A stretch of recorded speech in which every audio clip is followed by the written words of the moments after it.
Hello, hello, hello. Now, Mondays are always a great way to reset and get things back to basics. Now, this is the second week of June. It's a great opportunity for you to have a second go at things. So, if at first you don't succeed, you have to try again. Yeah. Welcome to your #1 premium breakfast show. Wake Up Nigeria, as usual. It's going to be a refreshing and action-packed edition of the show today. Yes, he means that. 3 hours of non-stop entertainment. We're going to be doing everything with you all the way. Now, this is the International Day of the Tropics. It might interest you to know. Yeah, the tropics.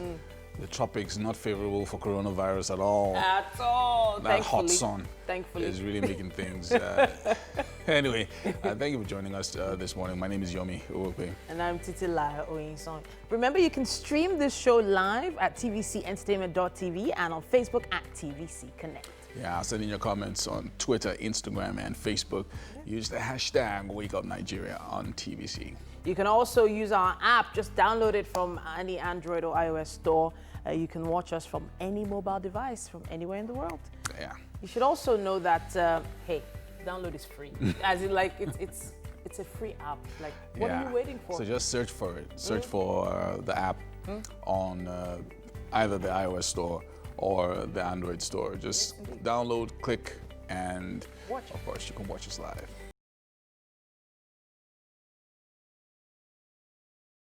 Hi, guys. Hello. I'm excited. We're 3 in the studio, like, wow. Finally, after like 3 months. Forever. It feels like forever. It feels like we've been... We're 3 last week now, maybe even before. Oh, I wasn't there that day. Okay, at some point last week, right? Yeah. But I guess everything is working towards coming back the to new normal, because normal won't be as normal as it used to be. Yeah. Yeah, for some time yet. For some time yet. And there was someone I was listening to yesterday, and funny enough, man of God, and he was talking about, he made some very, very interesting things yesterday. He said that he was talking about people and how to react when things change and all of that. At the end, he said to me, he said, this is a time when, for older folks, you'd have to learn from the younger folks this time. Reason, we were born in an age, we were born in the analog age. There are a lot of things that these new people were born into, that they understand better than us. And that is what we take the world for. So we have to, normalcy as it were might just not be there as, as we all know it. And that's how it is. You know, it's so crazy you should say that. So one of my daughters is becoming so tech savvy that it's actually alarming. And she came into so there's this the cable channels that we all know, and they have an app. And for some reason, it just found its way onto her phone. I don't understand how the app was. And then she comes and she said, well, I hacked into, I'm like, excuse me? Whoa, what, you're 7 years old, what are you hacking into? And she's like, no, I hacked into daddy's cable account. Like, I don't understand why you're... So those terms, those things are things you would never have heard from a 7-year-old 10 years ago. Never. Even 5 years ago. I mean, this is crazy. Up until university, even at the end of university, we used to laugh that people that study computer science don't even know how to boot a system. Yeah. And it was true. Very true. We have graduates of computer science who would just go and in final year computer science, they're still solving divide dx and all of that. I'm telling you, and then you go to the school and maybe you get to the computer lab and you just see 5 computers or 3 computers. To like 100 people. You understand? And I knew people that, so everything they knew was just, okay, you read the book and all of that. They didn't have practical knowledge. But now, man, I told somebody, I was telling a friend, I was like, the girl was like, I want to wait till my kids get to 10 before I get into the system. I said, you're waiting. You're on the long term.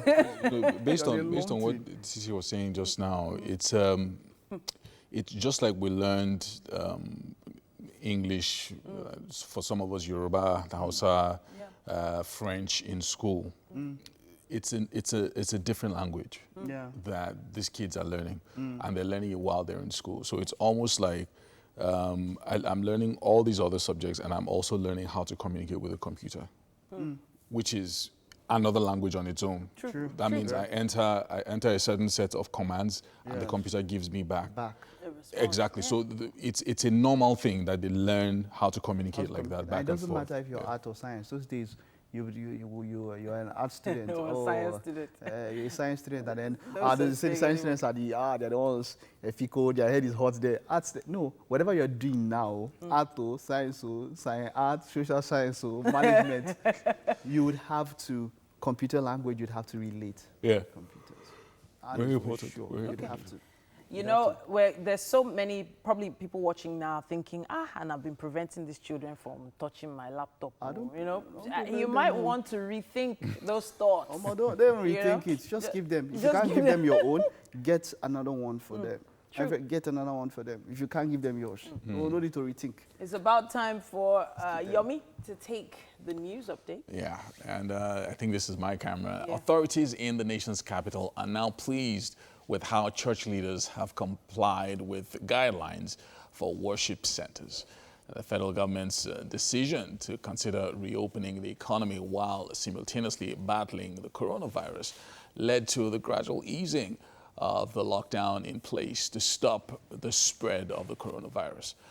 Second phase of the gradual opening of the economy was announced by the Presidential Task Force on COVID-19 on the 1st of June, with the reopening of worship centers approved. But the opening comes with some provisions. It is the responsibility of the FCT, Ministerial Task Force on COVID-19, to enforce this. And since its inception, it has gone out of its way to ensure residents comply with government guidelines for safety.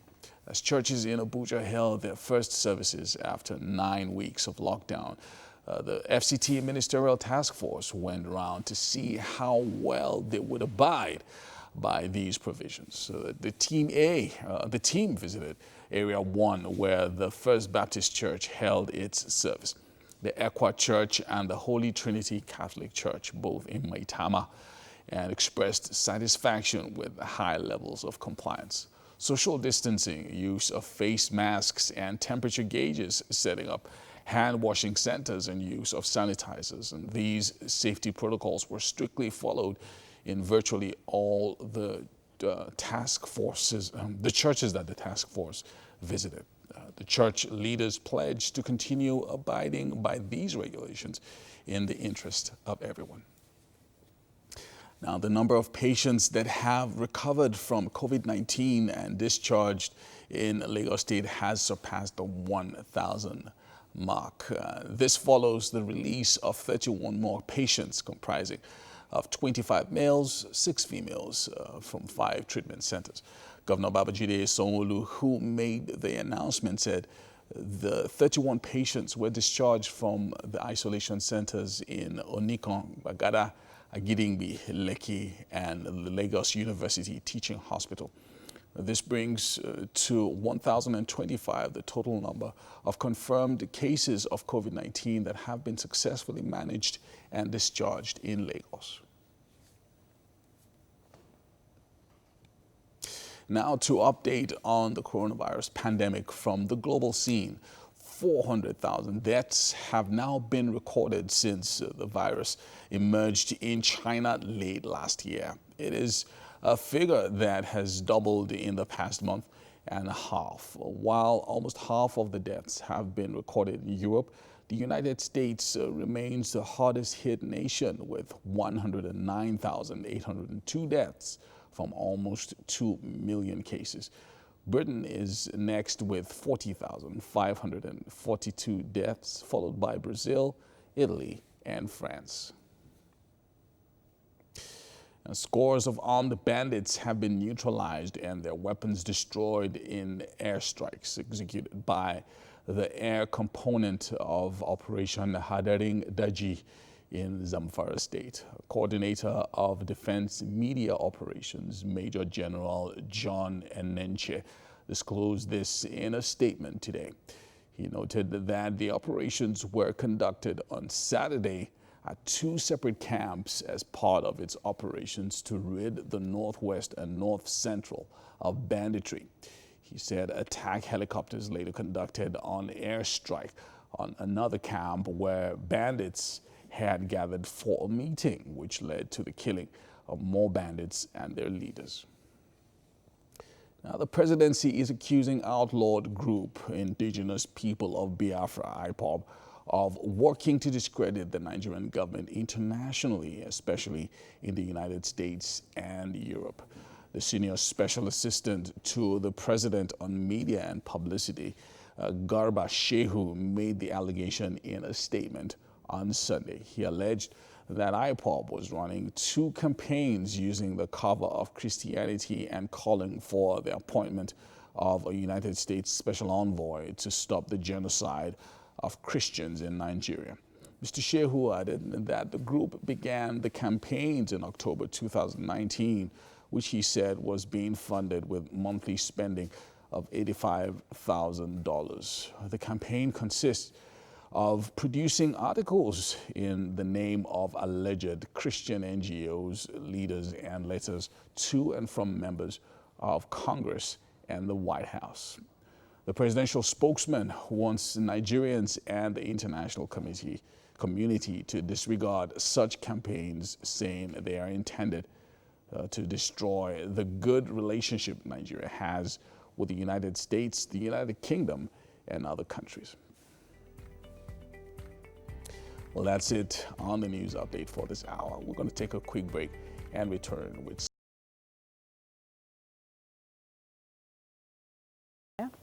We have the headlines in the dailies coming up now, and I'm going to start with The Guardian this morning. Now, it has this headline. It says 7 million Nigerians to suffer acute hunger in 3 months. Now, that headline is it's not one you really want to see on a Monday morning, I have to say. It says WFP says 1 billion people lack sufficient food globally.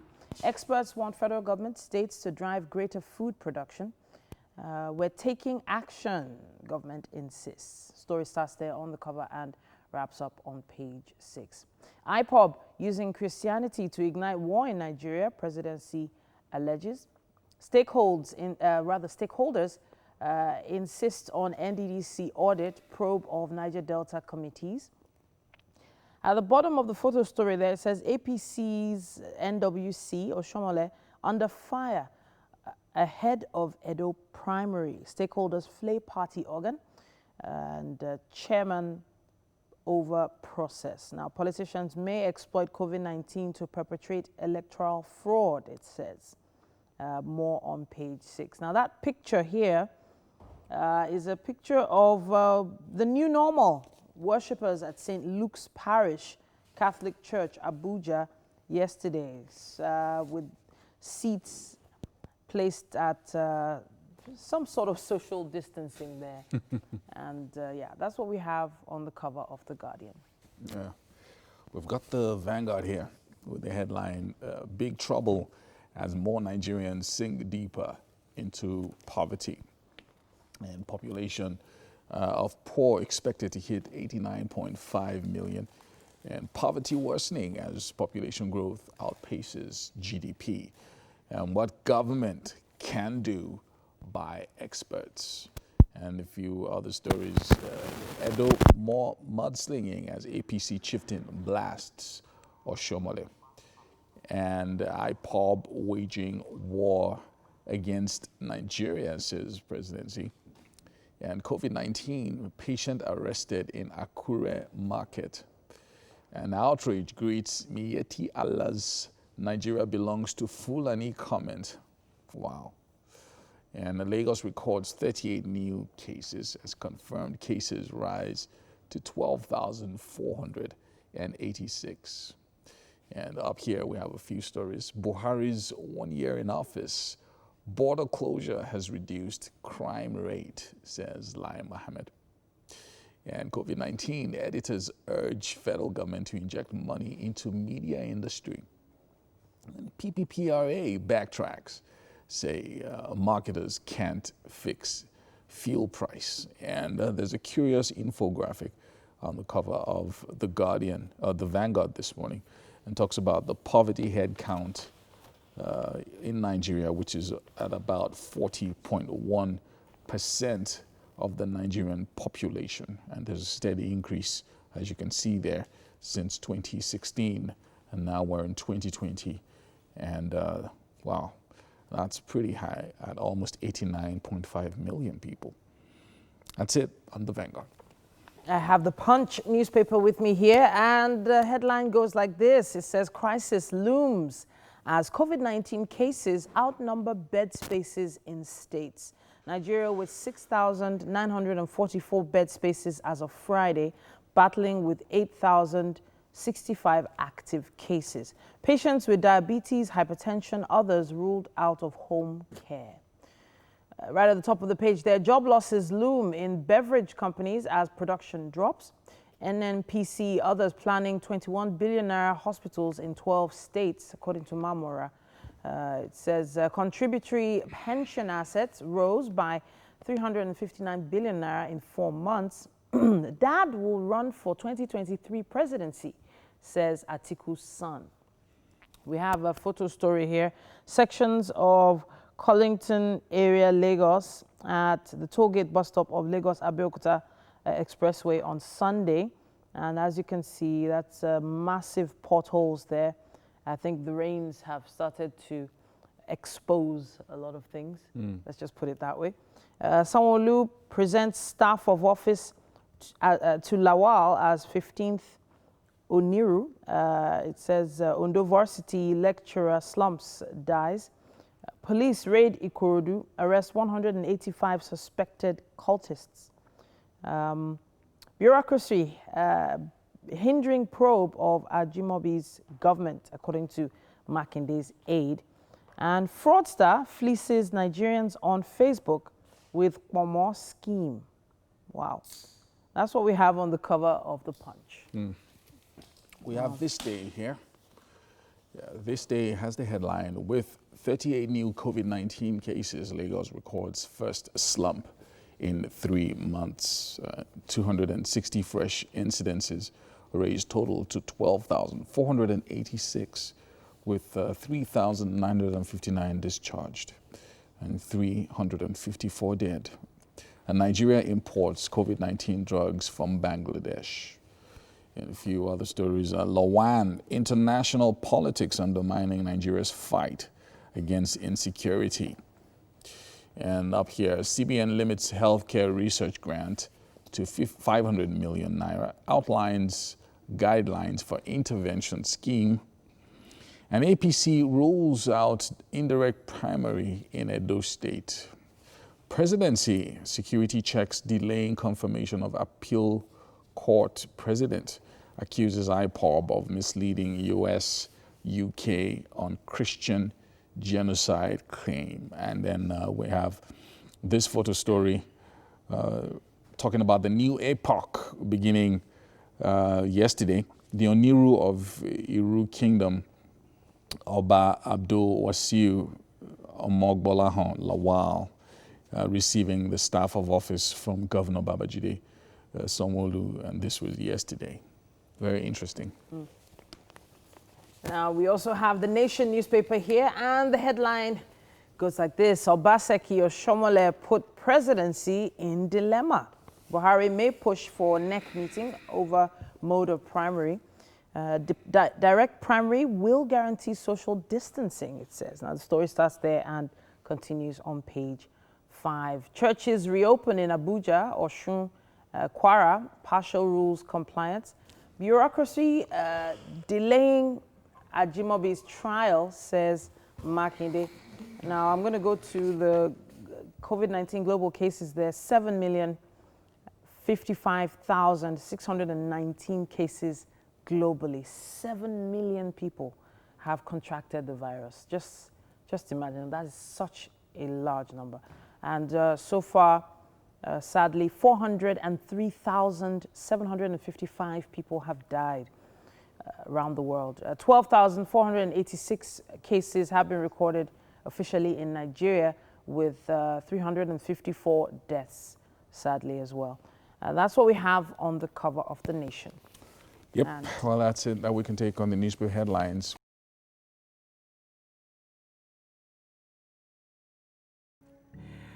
Yeah, feels like a full kitchen this morning. Yeah, it's been a minute since we had a kitchen this full. Hopefully soon enough we'll be having our chefs come back into the studio, and the kitchen will be a lot more active. That should be really interesting. Yeah. So I was online on Wake Up Nigeria Extra on Friday. I was online twice in the afternoon, and it's a really interesting experience, you know, interviewing people on Instagram Live. Yeah. I know that you guys have done that before and everything, but for me it was like, man, this is the new normal. The conversations we're having were really great. We had the opportunity to speak with a couple from Ultimate Love competition. Well, it's a competition, reality show, etc., etc. You know, coming out of that competition into a world where COVID-19 just happened to be raging. You know, after being blocked off from the entire world, it would have been pressure for anyone. So this couple emerged from the show? Yes, emerged from the show, Ultimate Love. So they met on the show, and they're now a couple. And yeah, when they came out, they eventually came out into a world where they could not even go anywhere because they were supposed to be in the quarantine. Right. And they're a really, really great couple, actually, really, really sweet. We have them right there. And so let's see a little bit of what we talked about. Yeah. So we were in the hotel, but I stay in Lagos. I live in Lagos. And I'm like, you know what? I live here already. There's no need to be in the hotel. Apparently, the other love guests, like, I call them colleagues. Let me call them colleagues. They're called love guests. Yeah, they're the same people that were on the show. Yeah, they were on the show with us together. They're still in the hotel. They've been in the hotel. This is going to the 3rd month. So to me, I'm like, I can't be in a hotel where when I live around, you understand? So I'm like, you know what? Since we already had that understanding, everyone we loved had that understanding. I'm like, you know, let's go see my guys. Let's go see Lagos, and let's just chill, because we needed to do a lot of stuff together moving forward, pushing the Ikrisa brand out there and everything. And there's no way, it would have been very hard for us to do that if we were separated. You know, going on live interviews just as this would not be possible if we're not together. So we are building our brand, we're going stronger and everything. And obviously, I would like to say that we are doing this the long haul. It's not short term. It is long term. It is. So do we hear wedding bells anytime Eventually. No pressure though. No pressure though. But eventually. Excuse me. I've seen that smile on her face. That red lipstick is not gonna pay for itself. Please. Yeah. So basically, the question I asked before he started answering was, is it true that you're living together? So you meet someone in a house, on a show, and you come out into a COVID-19 world after being blocked off, and then suddenly you're living together, you know. So it was definitely difficult to see how maybe family and friends would have taken that. That's right. Okay, but she is not based in Lagos, apparently. But they gave them the option of staying in a hotel. Oh, okay. And the other housemates, I guess, they decided to go for. They're still in the hotel. Oh, now. okay. Till now. So they went for that option. When did they show it? Well, Till now. Ended in April, I think. It's been a while, so if they're in the hotel till now, they are balling. Well, are they being fed? You know that really, of course they'll be fed, but I'm just saying cabin fever, you know, that kind of cabin fever of staying in one place, it becomes really stressful at a point. But them being together was really sweet. They have so they're like an official couple now. Yeah, online. They met in the house. And so they've taken the thing out into the open. Yes, sir. And wow, Yomi, really? The world is really changing. It has. I also got to speak with Jimmy John Louis. One of my favorites, the actor, the Haitian hero. Yeah. If you watch the series Heroes, you'll know exactly what I mean by the Haitian hero. Yeah. And that was an interesting conversation about the issue of racism in the U.S. as it is now. Star in a movie that went back in history. Toussaint Louverture Am I Yes, right? yeah, yeah. And that does talk a little bit about Black history for people that are tuning in and they don't know much about how racism basically started from way back when. Can you give us a little insight into your character and the role you played in that movie? Yeah, I mean, Toussaint Louverture, for the ones who don't know that name, he's one of the heroes who helped Haiti fighting against the French army, against Napoleon Bonaparte, and Haiti was the first Black republic to actually fight and get their independence. Wow. That was back in 1804. Okay. So yes, I guess as a Haitian, we've always been, on top of the game, trying to bring justice and equality within our world, and because I played that character, there is always that sense in me, feeling. Yeah, so he was actually part of some of the major protests in LA. And he talked to us about how it was on the ground. And there was something specifically he said. He said that it actually surprised him that there were more white people at the protests than even Black. And whenever they saw some of the police coming their way, the white people would say, white people in front, white people in front, white people in front, that the Black people should stand back. And it was so strange for him to see that the white people were getting less attacked because of the fact that they were in front of the Black people during the protests. And it was really great to hear from someone that was actually on the ground. I mean, the protests that we're seeing in the U.S. now are, I mean, certain people were saying even up until yesterday that this is like the biggest protest ever in America, because as at Saturday evening, it was in all 50 states, Wow. including the reddest of the redneck States. of the rednecks. We're talking about places like Alabama and places like Montana and places like, rural Texas, Arizona. Like they all had protests, and there's never been a protest that covered all 50 states so much, right? in a sustained manner like that. I mean, we're now in day 14. And it's not stopping. It's not letting up. It's just a continuous process, and it covers all the 50. So it's demonstrating very clearly that this is something that requires a change, and the change is now. It's something that a number of whites are doing now, and it first came across when I was reading an article about Harry and Meghan, former Prince Harry, right? He still retains Prince, right? Once a prince, always a prince. Okay, so he said himself and his wife. So this is what he's doing. That they went down to study, to understand what racism means to Black. They can't fully understand. So a lot of white people say that, look, we don't know what you went through. We can't understand what you went through. So some people, you hear some people say, okay, before as much as you're blessed, man, let me understand as much as I can. You understand what you might have gone through, what your parents might have gone through, and then in that same manner, I can make you educated. I can contribute to the discussion about, okay, how is there institutionalized racism and how we can take out racism in institutions in America. Yeah. And it's, like you said, this is unlike any other before, especially because white people are involved in it, and so hopefully, we have people there. So there's a way it affects almost everybody. Of course, now we have people there, everyone. People there, and all of that. So you're a Black person, you can't move around freely. It's crazy. And why it's such a big difference? I mean, you were talking about the unprecedented involvement of white people. Yeah. Why such a big deal was because in 1967, I mean, during the period where Martin Luther was killed, and you had all these other things going on in America.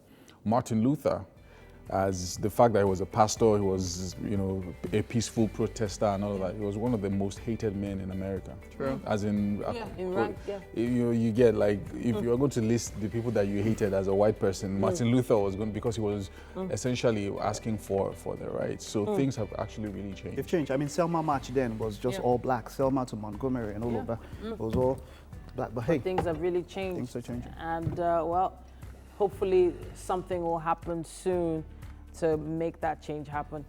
We're going to be taking a quick break and be back more. Hello. Now, you cannot disqualify the qualified. Just take your fear and turn it into flight. You're powerful beyond your own imagination. Yeah, my dynamite quotes are getting more and more dynamite every day. I know. Yeah, welcome to the second hour of Wake Up Nigeria. This is your show. And of course, the next hour and 45 minutes will surely offer you some interesting things to come. So many things still here to thrill you. And being a Monday, let us thank you for letting us into your homes every single morning. We hope to help you start off your day the right way. Now remember that safety is key. Go the extra mile of making sure you observe social distancing and all other healthy tips. Washing your hands, using a face mask, which is still part of the laws in Lagos State and a lot of other states as well around the country. Now, the fact that there's movement doesn't mean that the virus has taken a vacation. It doesn't mean that at all. You need to stay safe. My name is Titilayo Oyinson. And I'm Yomi Okwe. Right now, we're online at tvcentertainment.tv, and we're also on Facebook at TVC Connect. We have an amazing app available for you to download. You can use Android or iOS to get the app. Now, with this app, you can watch us from anywhere in the world. So tell a friend, tell a family member, and get that app downloaded. All right, so check it out. Coming up very shortly, Chef V is going to be making one of his mouth-watering dishes this morning. Yeah. Very nice. Back in hash. But I listen on what she for my tempo. She said she wanna know what she for my tempo. She feels so she could scare me like a scarecrow. But I think all is standing on his 10 toes. Yeah.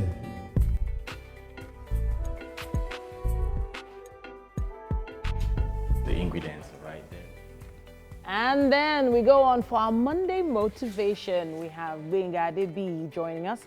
He'll be discussing combating digital skills to income. Benga is the lead trainer at Transform Hub, a social enterprise that grooms change agents in the marketplace. Now, as businesses work to coming back after the lockdown, Toby Ali, a business management consultant, is going to be talking to us about crisis capital. It's an interesting subject. Crisis capital. And lastly, we'll be joined for a chat with actor, compare content producer Toby Makinde, someone popularly known for his role as Timini in Jennifer's Diary. If you want to cheat me, no problem. But just know that God will judge you. In fact, God will punish you. What's Zaga? Nonsense.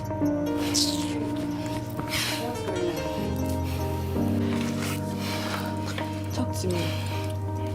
Oh, stop. So he was sweating getting those lines out, like, like the sweat, the energy.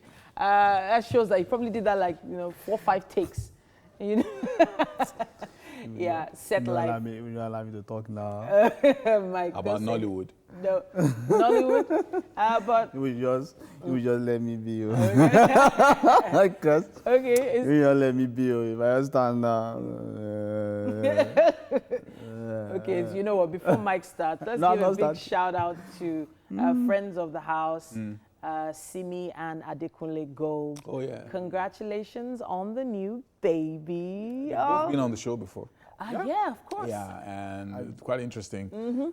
So now they have a baby, and that's a new chapter in their lives. Interesting. Yeah, and new babies, they automatically change the mindset of people. Like, you're no longer that young, yuppie person anymore. As soon as you have a child, your mindset just changes. And even the posts that Adekunle posted, daddy now, everything has changed. Well, that's nice. News to lift the heart. Very nice one. Very nice one. Yeah. Speaking of news, it's about time for Yomi to take the news updates. And now the number of patients that have recovered from the coronavirus, COVID-19, and discharged in Lagos State has surpassed the 1,000 mark. This follows the release of 31 more patients, comprising of 25 males, 6 females, from 5 treatment centers. Governor Babajide Sanwo-Olu, who made the announcement today, yesterday actually said the 31 patients were discharged from isolation centers in Onikon, Bagada, Agidingbi, Lekki, and the Lagos University Teaching Hospital. This brings to 1,025 the total number of confirmed cases of COVID-19 that have been successfully managed and discharged in Lagos. Now to update on the coronavirus pandemic from the global scene. 400,000 deaths have now been recorded since the virus emerged in China late last year. It is a figure that has doubled in the past month and a half. While almost half of the deaths have been recorded in Europe, the United States remains the hardest hit nation with 109,802 deaths from almost 2 million cases. Britain is next with 40,542 deaths, followed by Brazil, Italy, and France.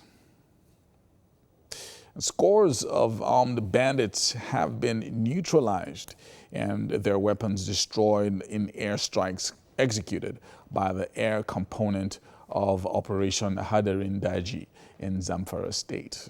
Coordinator of Defense Media Operations, Major General John Enenche, disclosed this in a statement today.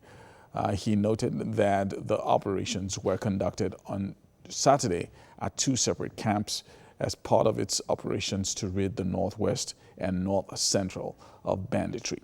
He said attack helicopters later conducted an airstrike on another camp where bandits had gathered for a meeting, which led to the killing of more bandits and their leaders.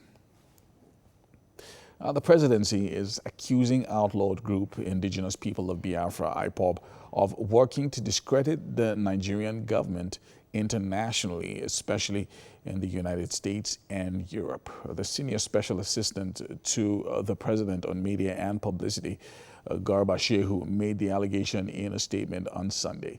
He alleged that IPOB was running 2 campaigns using the cover of Christianity and calling for the appointment of a United States special envoy to stop the genocide of Christians in Nigeria.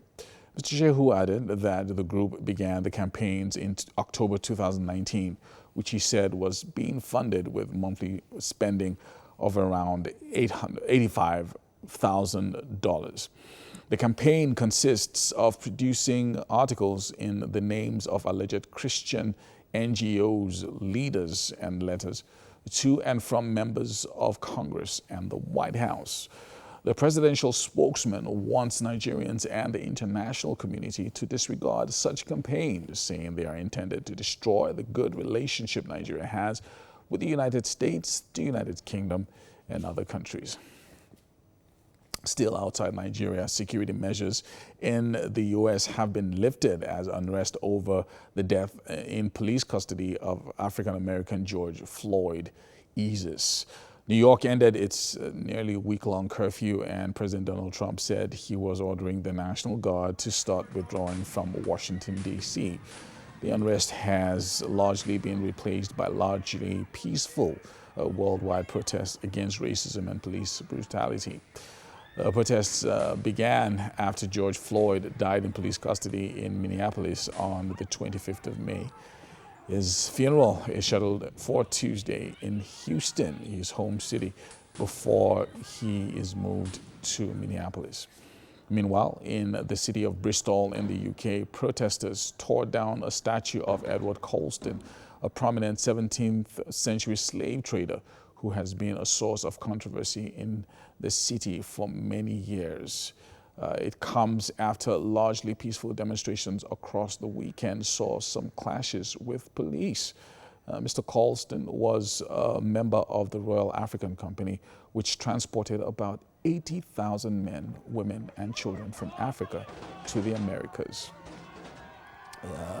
After the statue was toppled, a protester posed with his knee on the figure's neck, reminiscent of the video showing George Floyd, the black man, who died while being restrained by a Minnesota police officer.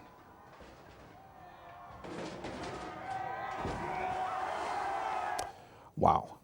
And on that note, we're going to be rounding off the news update for this hour. Mike is on standby with sports. Well, today is Monday, the 8th of June, and we're taking a second look at the newspaper headlines. I'm going to start with The Guardian this morning, and it says here 7 million Nigerians to suffer acute hunger in 3 months. Very sad thing to think about on a Monday morning. WFP says 1 billion people lack sufficient food globally. Experts want federal government, states to drive greater food production.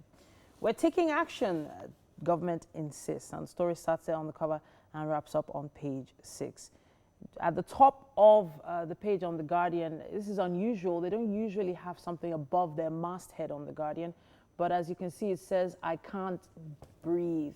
Now, that's an editorial on the killing that happened on May 25th in Minneapolis, Minnesota in the U.S.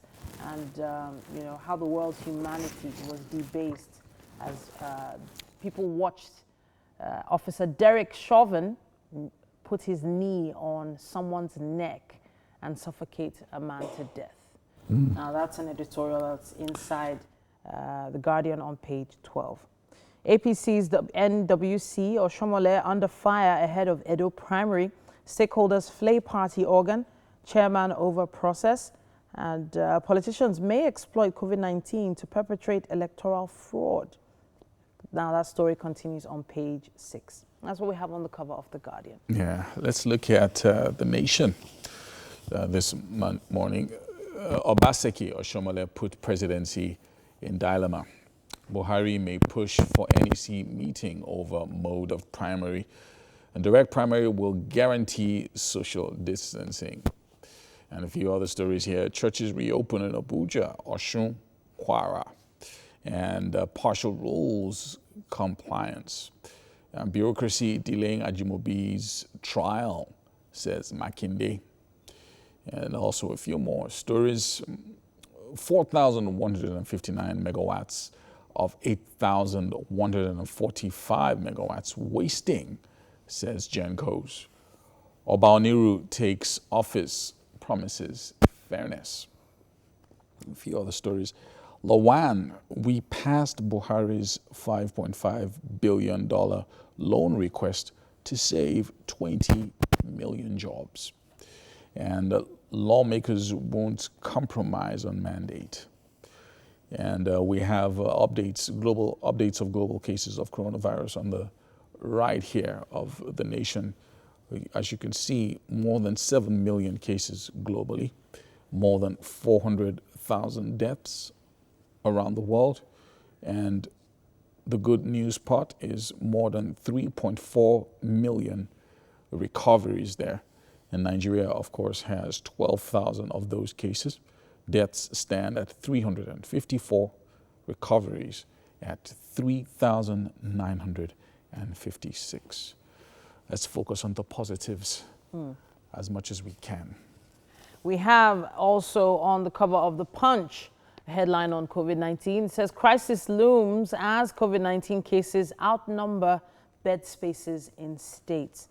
Nigeria with 6,944 bed spaces as of Friday, battling with 8,065 active cases. Patients with diabetes, hypertension, others ruled out of home care. Right at the top there, it says job losses loom in beverage companies as production drops. NNPC, others planning 21 billion naira hospitals in 12 states. Contributory pension assets rose by 359 billion naira in 4 months. It also says here, Dad will run for 2023 presidency, according to Atiku's son. Moving to just below the photo story there, it says Sanwo-Olu presents staff of office to Lawal as 15th Oniru. Ondo varsity lecturer slumps, dies. Ondo varsity lecturer slumps, dies. Police raid, Ikorodu, arrest 185 suspected cultists. And finally, fraudster fleeces Nigerians on Facebook with Momo scheme. Pages 4 and 5 have more on that. That's what we have on the cover of The Punch. All right, let's check out the Daily Sun. Can Haneze Afenifere Middle Belt Forum challenge Miyetti Allah? You don't own Nigeria, they tell Northern Group. And Masob, IPOB, OPC vow to resist move. We never said we own Nigeria, says the association in response. And up here, COVID-19, trouble not yet over. The Pope himself is warning, and Kaigawa frowns at arguments against reopening of worship centers. And at the bottom here, Niger Delta leaders accuse National Assembly of plans to scuttle NDDC forensic audit.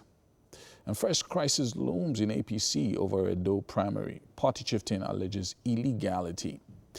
And I'll make Iru land better place, says New Oniru, as Sanwo-Olu presents him with staff of office. Finally, on the cover of the Daily Sun this Monday, Lagos sues National Assembly AGF over constitutionality of virtual court rulings. That's it on the Daily Sun. I think we might have a bit of time for the Vanguard. And the Vanguard newspaper here says, big trouble as more Nigerians sink deeper into poverty. Population of poor expected to hit 89.5 million. Poverty worsening as population growth outspaces GDP. And what government can do by experts. Now, there is a photographic there, an infographic of the poverty headcount. 40.1% of Nigerian population. It's very, very sad. Now, it says here, COVID-19 patient arrested in Akure market, and outrage greets Miyetti Allah's Nigeria belongs to Fulani comment. And that's what we have on the cover of the Vanguard. Well, that's it. On the newspaper headlines. And we have to go straight on. Talking is hard, though. I don't know what Chevy is saying. Probably next time when he comes here, I'll tell him, you know, you can mix and put. It's not everybody that can mix and put. All right, thank you very much. That was a wonderful one there, Chevy. Now, Mondays are typically days where we start out with a word or two of motivation. And of course, that's what we're still going to do this Monday. We have people who are trained to do that. Now, we're going to be joined by Gbenga Adebi. He's an advocate for online work and human capital development in the current age of the fourth industrial revolution. He's also the lead trainer at Transform Hub, which is a social enterprise that grooms change agents in the marketplace. And in line with what he does passionately, we'll be talking about combating digital skills or making digital skills, moving digital skills to income. Hello, Gbenga. Hello. How are you doing? Good morning. Yeah, I'm doing great. Yep. So there's been an ease of a lockdown. How has the ease of lockdown affected you personally and, of course, your business?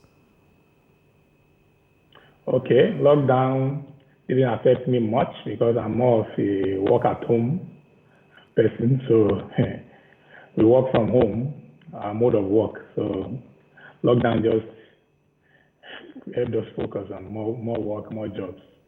Okay, so it affected us positively. All right, so we're talking about transforming the digital skills to income, right? This is something that we know a number of people have lost their jobs at this point in time. A number of people are not going to return to their normal jobs. A lot of things have been taken online and all of that. What are the first steps towards moving digital skills to income? Okay, first steps, you can sign up at the different digital marketplaces where they look for skills, they look for jobs. We have platforms like Upwork, Fiverr, TopTal, AngelList. You can Google these platforms, study them and sign up on them, because on those platforms, we have clients who post interested jobs looking for people with the specific skills. Okay. So that's one way to go about it. Yeah. So another way you can go about it is you can create a website, put your portfolio, then market yourself on your social media handles, let everybody know you have these digital skills. Then your friends and your friends of friends can contact you. Right. Now, as a human capital developer, what does that, looking at that, what does exactly human capital development, what does it entail? Okay, it entails upskilling and developing people for the fourth industrial revolution. We are in the age where artificial intelligence and machine learning are taking jobs. You know, World Bank reported that the artificial intelligence will take some jobs they will be outdated in some years' time, about 2 to 5 years' time. Some jobs will be outdated. Why AI and other technologies, you know, like blockchain, cloud, will create new jobs. So human capital development is preparing people for those new jobs in the fourth industrial revolution. Okay, and how are you exactly doing that? How are you engaging with people to prepare them for that, for the revolution that is already here? Okay, so one way we go about it is we created groups and where we share skills, we share opportunities. There are platforms like the massive open online classes, courses, we call them MOOC platforms, you know, like Coursera, like EBS, you know, like Coursera, like EBX, Khan Academy, Sailor, and a whole lot of them where people can offer these courses for free. So we point them to this opportunity, we point them to these platforms, and we look for, there are sometimes where these platforms, they offer free and paid opportunities. And sometimes, you know, the free opportunities are limited. So we point them to these free opportunities that, okay, there's an opportunity to study artificial intelligence, it's free, it's going to end in 2 days. Register now if you're interested, you know, on and on like that. So that's how we point them and that's how we help people. Okay, now talking about those skills, a number of people would feel before you can even transform skills to income, getting those skills is one thing. A number of people we have the younger generation Z, of course, who were born into the digital age. But when you talk about baby boomers and you talk about even the millennials, some millennials, and of course the older level, a number of them were not born or didn't, these skills were not easily accessible. How can one get to learn these digital skills in an easy manner? Okay, I tell people one of the platforms we underestimate is Google. That if you are going to learn anything, Google and YouTube, you can just input the skill you want to learn and you get directions on how and where to learn them. You know, so first of all, as you said, we know that a lot of people, millennials and everybody, didn't have these skills in their curricula. So we're trying to enlighten more people about these skills. And other things we are doing is to ensure that we give them pointers, as I've said. So one thing, the steps they can take, they can use Google, and they can use those platforms I mentioned earlier, you know, Coursera, EBX. Those platforms have lots of skills there, so they can just look through and select the particular skills they're interested in. And so that's how to go about it.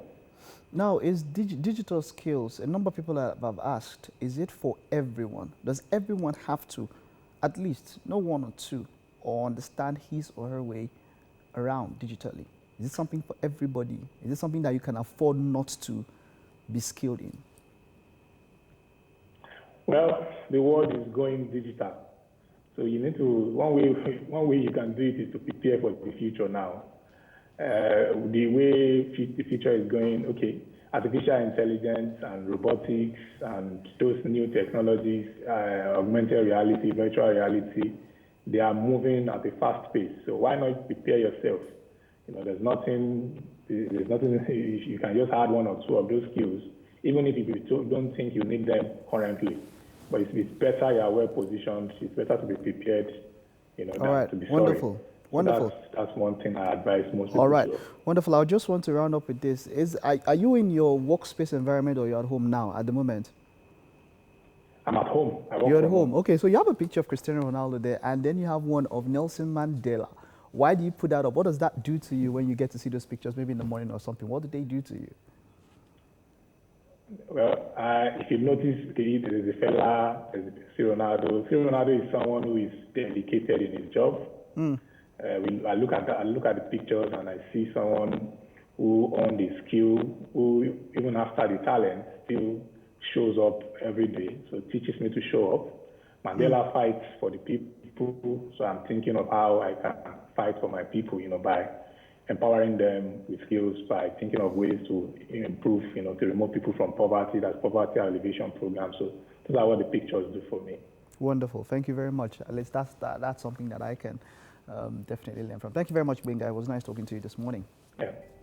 Thank you, Bob. So I'm not a Cristiano fan, by the way, but I'm actually really thinking of getting a Cristiano picture somewhere up. Maybe my office text or something. There's a reason why. You need to understand the man to know what I'm talking about. That's all on the Motivation Night this Monday morning. We'll take this short breather. We'll be right back with much more. Welcome back. Now, Toby Ali is a dynamic speaker, business management consultant, author, and a U.S. certified gold specialist with an international award in delivering training from the United Kingdom. And today he's going to be talking to us about crisis capital. Hi, Toby. How are you doing this morning? Yeah, hello, Yomi. Good to see you. Happy New Month. Yeah, Happy New Month to you as well. So crisis capital, great. It sounds like quite an interesting subject. We don't have that much time, so yes. Let's just dive into it. What is crisis capital? All right, so crisis capital actually is a rare opportunity that people actually see as a disaster, or people see as something that is not advantageous, but is actually advantageous. So basically, when a company has either nosedived or has lost profits or has been shut down, probably like because of what is going on with the lockdown and how it has affected many economies and many businesses, they seem not to. They think they don't have anything. They think, oh, we've lost stuff. So how can we say we have capital? But the truth is that crisis capital, looking at it, is like a silver lining where people actually realize that, whenever a business has actually hit rock bottom, or when a business is struggling, it's actually a good opportunity for that business to kind of start from scratch by perfecting its structures, by perfecting its processes, and actually streamlining that business in such a way that it can even begin to make more profits more than ever before. So that's basically what it is. And for many, businesses, that's exactly what they need to be doing now. And the truth of the matter, like I'm going to share with us, is that when it comes to this, there are things we are trying to avoid. And the first thing we are trying to avoid as a business is that we are trying to increase our income. We are trying to ensure that all the lost revenue that we've had, we are going to gain it back. So one of the first steps to do in crisis capital to make best use of what the company has is to find a way to reduce their cost. Because as it is, some companies are going to lay off staff. Some companies, of course, might even shut down some branches. So the smart and first thing that the company needs to do is to think of a way in which they can reduce their cost. They need to check out for their wastages and unnecessary processes and amenities. Because at this time right now, the company doesn't have too much to spend. So it has to be very discreet in the way it manages its processes, in the way it manages its affairs. And there are many ways in which it can reduce costs. So one of the first things they look out for are processes that are not very important or that are not very vital to them. They might that these processes lead to like a recurring expense. They might think one of the things they can do is they can actually outsource some of those processes, or even get rid of them, especially if it is not something that brings in a lot of income to them. And that's something that is very important, because right now, anything that is not too important for a business, at this time of crisis, it's a no-brainer. They are not supposed to do they are supposed to do things about it. They are supposed to make sure that they cut it off. They are supposed to make sure that doesn't come again, so it doesn't eat, into their income. And one very important thing which I'll be discussing, this part might not be very, not too many people will be happy about it, but it's business. Now, even when it comes to crisis capital, there are some of these staff members that companies have already been trying to find a way to get rid of them because they are not that productive and stuff. Crisis capital gives them an opportunity to let those ones know, you know what, thank you for staying with us, but in this new journey, you are becoming almost like a weight. And systematically, they might need to lay them off, and those ones might need to find other alternatives. But before even the company thinks of that, some of the things they might need to do is they might need to do what is called a redesigning of their staffing. So there are different conditions that have to come into place. They have to do like a SWOT analysis on their team and on their processes. And from there, they can now even begin to build new processes. The future right now for any company in crisis or any company that is trying to, make great profit after this post-COVID season is they might need to start thinking of remote working, And why I say remote working is this: there are many advantages to it.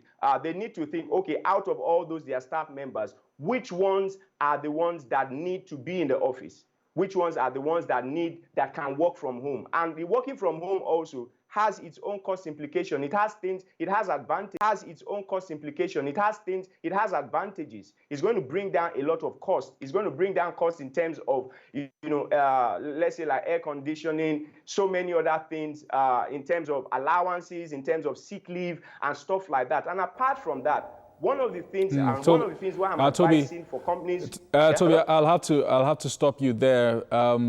You have touched on a number of topics, a number of subjects, and I'd like us to actually continue this, perhaps on social media, because you're talking to SMEs, medium-scale enterprises. But I wanted us to also touch on the really small companies, the micro enterprises that maybe walk out of their homes and all of that. But maybe it was something that we'll either take on social media or continue next week. But I think this is a very critical subject, crisis capital, that you started with us today. Yes. All right, thank you so much for joining us on the show. And hopefully we'll get some more information about crisis capital. Oluwatobi Ali there. I'm going to take a quick break and be back with the rest of the show. Welcome to the third hour of Wake Up Nigeria. Another 45 minutes to go. Yeah.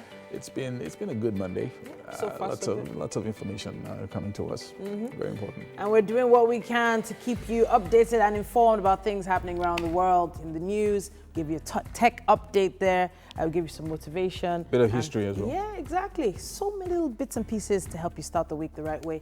If you're joining us for the first time today, you've missed quite a bit, but not to worry, there's still a little something left for you coming up. Yeah, now the final hour of the show offers you lots of stuff. I mean, we did a little bit of motivation, which I liked, and then the business aspect of it, which is also quite important. The fact that lots of businesses are just kicking off, and there's a lot of confusion. I'm not even going to lie. People are trying to just pick up the pieces of their business. Yeah. Literally trying to just not let everything scatter. So bear with everyone. Yeah. Everyone is doing this for the first time. Now, every single moment counts. Every moment well thought of, every moment designed with you in mind. My name is Titilayo Oyinson. And I'm Yomi Ope. Now, we're online. You know that already, tvcentertainment.tv. And on Facebook as well, /TVC Connect. Now, if you want to send in a comment, which we would love to hear from you, use our hashtag #WakeUpNigeria on TVC, and let's see if we can interact. Yeah. Now, we talked about a number of things already, and we're going to be going for the rest of the show. Yeah.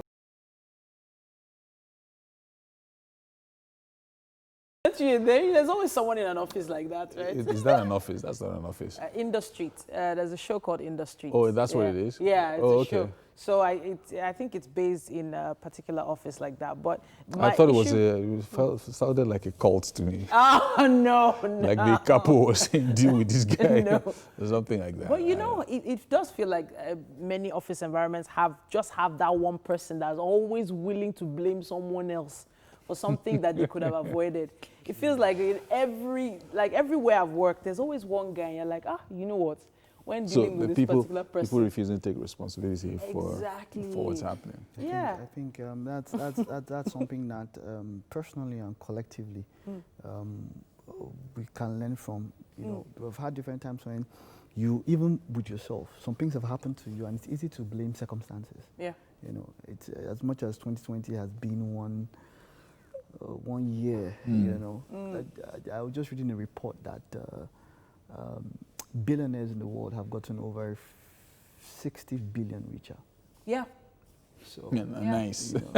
60 billion richer. Some people have capitalized on this in nefarious ways to make some money, but some people legally have even made much more money, even as whatever is happening, as generally. So, like in every circumstance, when we take responsibility, there's always something we can learn. Yeah.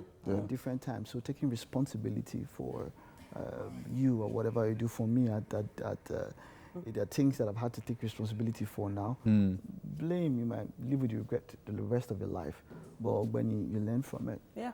It's a motivational speech from Mike Mesikene.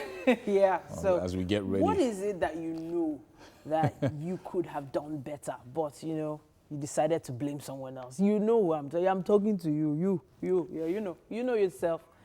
Anyhow, not to pinpoint anybody, but it's about time for us to take the news update. Now, for the second time this month, the number of new COVID-19 cases went below 300. The Nigeria Center for Disease Control reported 260 new cases of coronavirus overnight, taking the country's total to 12,486.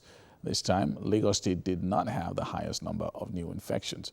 Abia recorded 67 new cases, followed by the FCT with 40 cases, before Lagos with 38 new cases. Ogun State recorded 19 cases, Gombe 16, Edo 14, Imo 9, Kwara, Katsina, Nasarawa, and Borno each recorded 8 new cases. Kaduna has 6 new cases, Bauchi 5, Ekiti 4, while Niger, Ondo, Plateau, Kano, and Sokoto had 2 new cases, respectively. So far, 3,959 people have been discharged and 354 people have died from COVID-19 related complications. Now, the number of patients that have recovered from COVID-19 and discharged in Lagos has surpassed the 1,000 mark. This follows the release of 31 more patients, comprising of 25 males and 6 females from 5 treatment centers. Governor Babajide Sanwo-Olu, who made the announcement yesterday, said the 31 patients were discharged from isolation centers in Onikan, Bagada, Agiringbi, Lekki, and the Lagos University Teaching Hospital. Now, this brings to 1,025 the total number of confirmed cases of COVID-19 that have been successfully managed and discharged in Lagos. Now, scores of armed bandits have been neutralized and their weapons destroyed in airstrikes executed by the air component of Operation Hadaring Daji in Zamfara State. Coordinator of Defense Media Operations, Major General John Nenche, disclosed this in a statement today. He noted that the operations were conducted on Saturday at 2 separate camps as part of its operations to rid the northwest and north central of banditry. He said attack helicopters later conducted an airstrike on another camp where bandits had gathered for a meeting, which led to the killing of more bandits and their leaders. Outside Nigeria, security measures in the U.S. have been lifted as unrest over the death in police custody of African-American George Floyd eases. New York ended its nearly week-long curfew, and President Donald Trump said he was ordering the National Guard to start withdrawing from Washington, D.C. The unrest has been largely replaced by peaceful worldwide protests against racism and police brutality. The protests began after George Floyd died in police custody in Minneapolis on the 25th of May. His funeral is scheduled for Tuesday in his hometown, Houston, before he is moved to Minneapolis. Meanwhile, in the city of Bristol in the UK, protesters tore down a statue of Edward Colston, a prominent 17th century slave trader who has been a source of controversy in the city for many years. It comes after largely peaceful demonstrations across the weekend saw some clashes with police. Mr. Colston was a member of the Royal African Company, which transported about 80,000 men, women, and children from Africa to the Americas.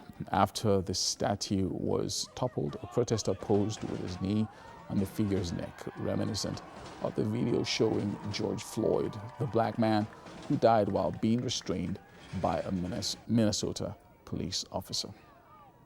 Now, still outside Nigeria, a majority of Minneapolis City Council has pledged to dismantle the local police department, a significant move amid nationwide protests sparked by George Floyd's death last month.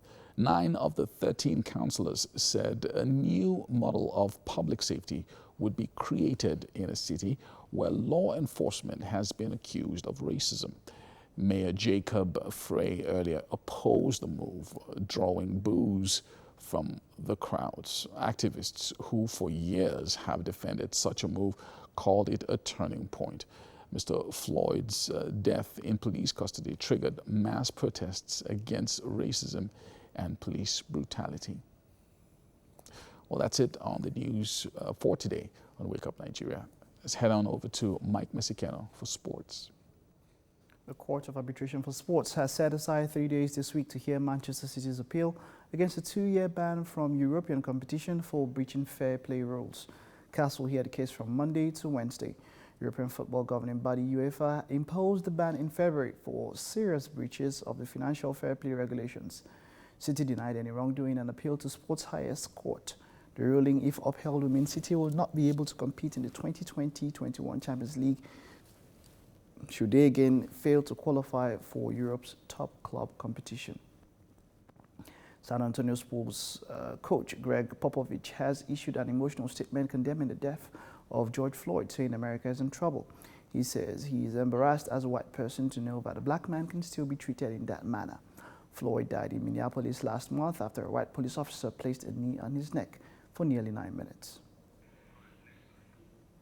Mixed martial arts superstar Conor McGregor has announced his retirement from the sport. The 2-division Ultimate Fighting Championship world champion said his fighting days were over in a Twitter message posted on his verified account. The controversial fighter previously announced his retirement from the sport last March after being battered into submission by rival Khabib Nurmagomedov. His last appearance in the octagon was in January after a 15-month absence when he knocked out American Donald Cerrone in a ruthless 40-second destruction in Las Vegas. On loan, Everton defender John Joe Kenny scored for Schalke 04 as they drew 1-0 with Union Berlin after Wolfsburg dealt a crushing blow to Werder Bremen's battle for Bundesliga survival.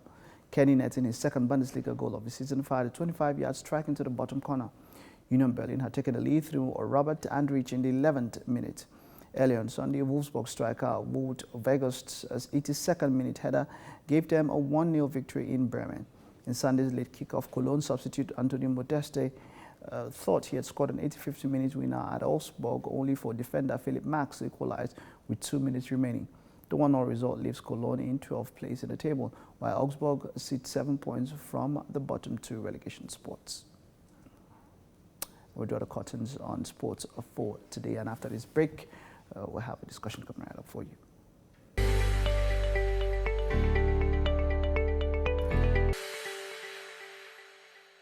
Hello and welcome back. Now, Wake Up Nigeria has, an interesting way of making sure that you're informed about everything that's happening. And today we're joined by Okweoluwa Abitoye. Now, she is the Senior Account Manager for Growth Flutterwave, Growth Flutterwave, yes, a financial technology company.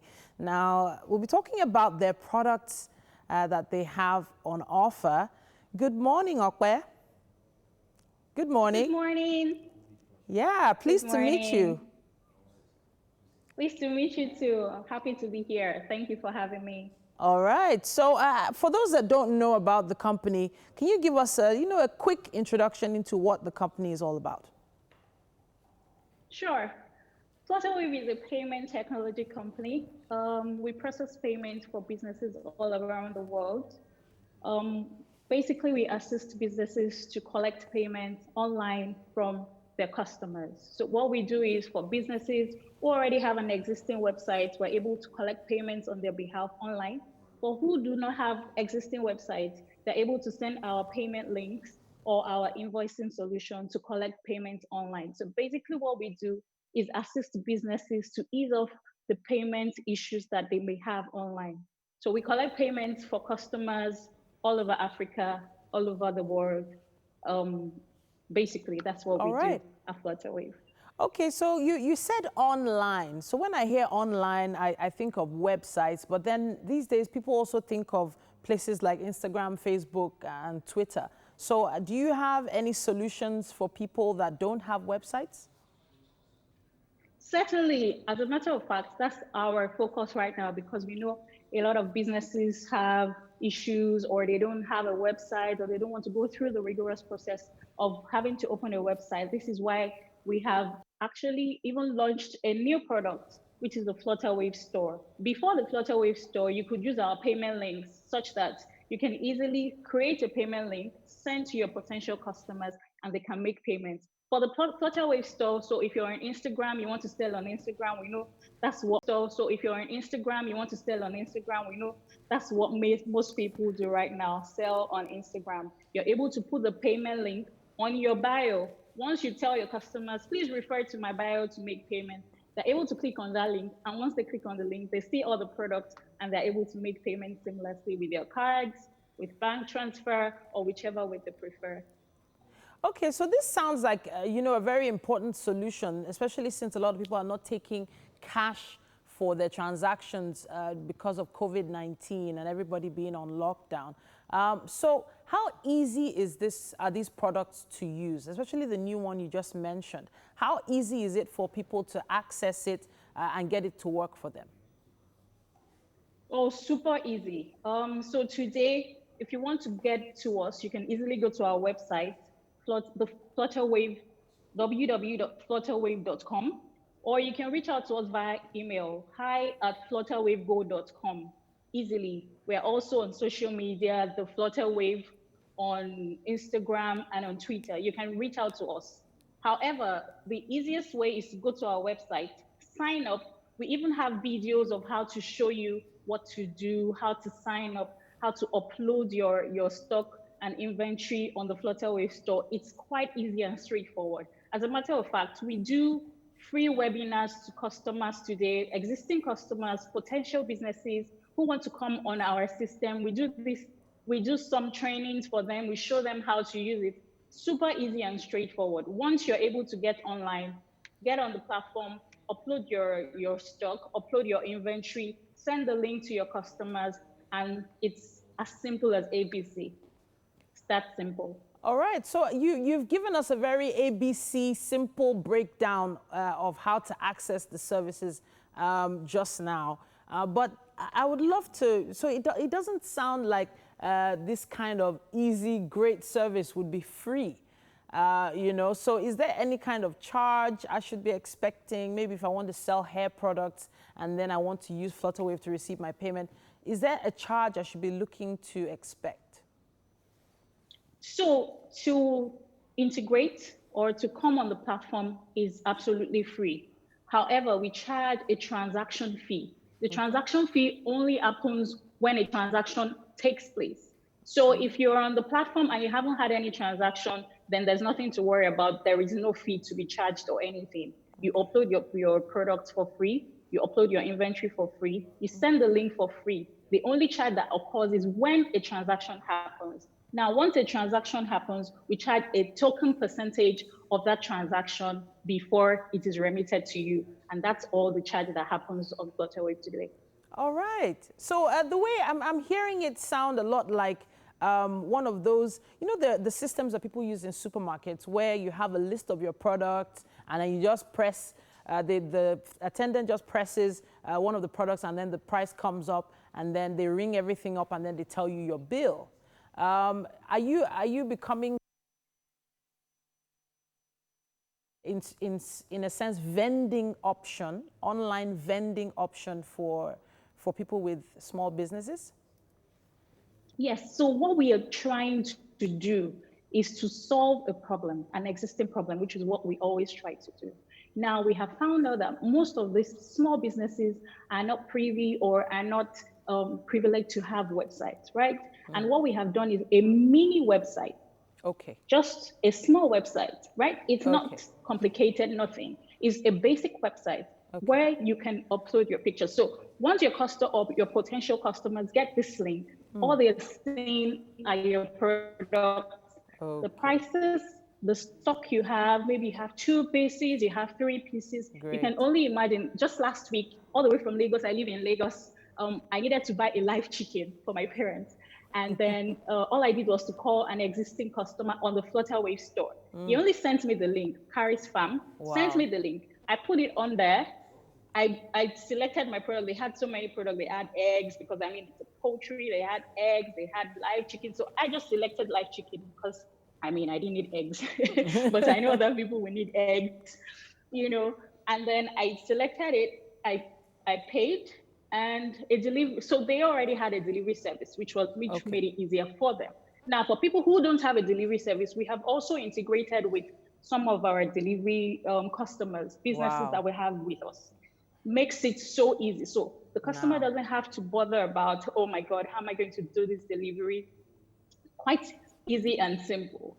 And I did that. And next thing, chicken appears in my mother's house and my father's house. And they're like, how did you do that? All the way from Lagos, you know?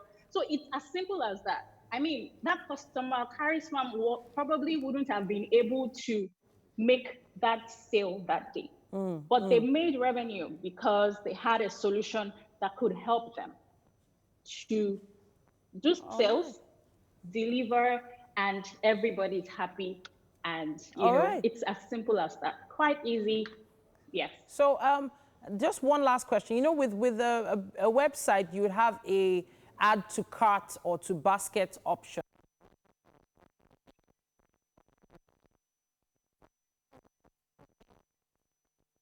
Calculate everything and then give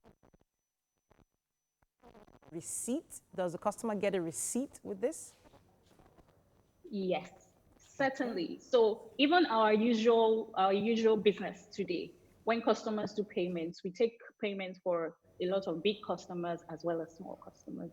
Netflix, Uber, MedPlus, think of it. Now, if customers make payment on a normal day, you're expected to get a receipt, right? Yeah. You get an e-receipt. You get an e-receipt from your customer, possibly if that's the option that they prefer.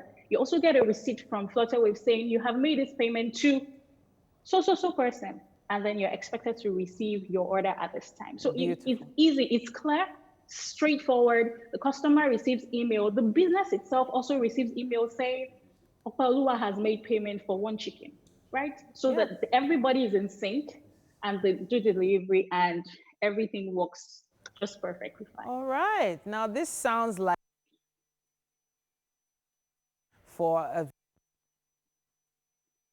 heard about quite a lot of people having challenges with, you know, calculations and things like that.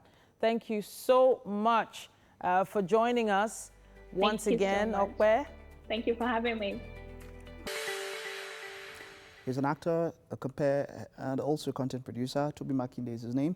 A new generation in all the sense, and he has been able to show how talented he is as he won the award for City People Movie Award for Most Promising Actor of the Year. Of course, he's popularly known for his role as Timini in Jennifer's Diary, and he's joining us this morning. You saw him earlier when we took some clips from some of his most recent works and all of that. Passionate guy. Oh, very passionate. Hi, Toby. How's it going? Hi, Toby. Hello. Good morning. How you doing? Good. So let's start with seeing as lockdown. Although I know some sets have started opening and all of that, how has it been for you holding up during lockdown? And have you maybe by any chance started any new work, or have you gone on set recently? Okay. Because of the lockdown, of course, everything had to stay on lockdown. So for now, we've just been busy creating content. As much as I am an actor, I'm also a producer, content creator, script writer. So this period of lockdown for us has been just a period for us to, create more content, so that when the whole lockdown thing is relaxed, we start filming.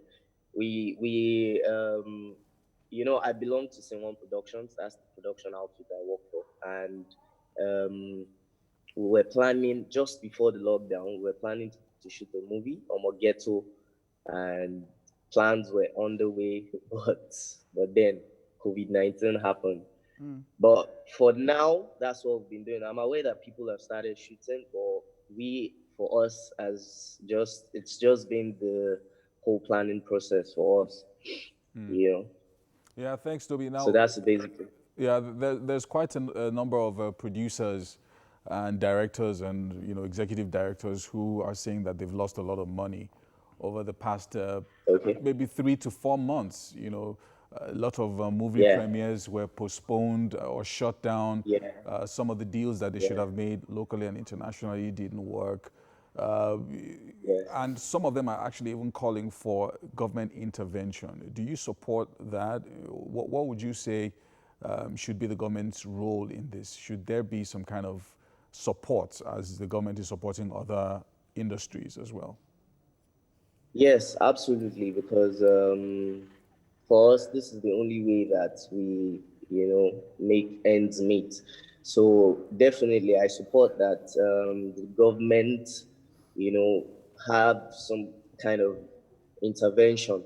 I mean, we're aware of the whole COVID situation, but then I think there should be basically just a template as to how to run the industry. Because of course, as much as we want to make ends meet, we also need to protect ourselves. And filmmaking is sort of, I don't know, tailored in a way that it usually has lots of people, and there's the social distancing order, which has to come to play. So basically, the way the government can help us, and I think they have been, I think I've seen 1 or 2 documents that has given like a guideline as to how filming should be this period.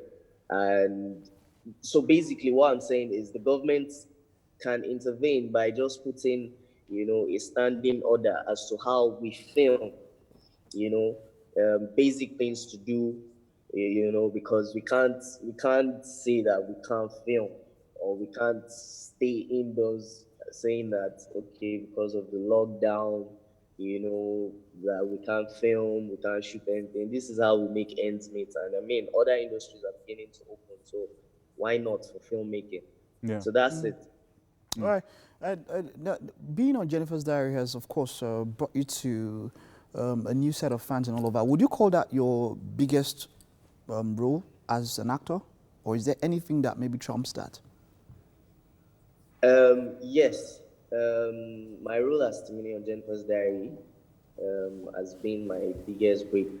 I mean, I've done a couple of other jobs before now, but I mean, this has given me the very recognition, big break that I've always been looking up to. I've done a couple of other jobs, lots of other jobs, but then this one has been that big break. So Yes, I want to talk about I want to talk about you guys behind set and all of that. We've heard so much about those of you who are on Jennifer's Diary. You guys are camped somewhere together. There's that communal living. What is it like staying together, being together, working? If you are living like a family. Living like a family. What is it like working on the set of Jennifer's Diary? Yeah, working on the set of Jennifer's Diary, just like you said, has helped in, bonding. A lot of people walk up to me, and say, how do you guys do it? How do you do it that you don't laugh on set? How do you do it that, you guys make your series so funny?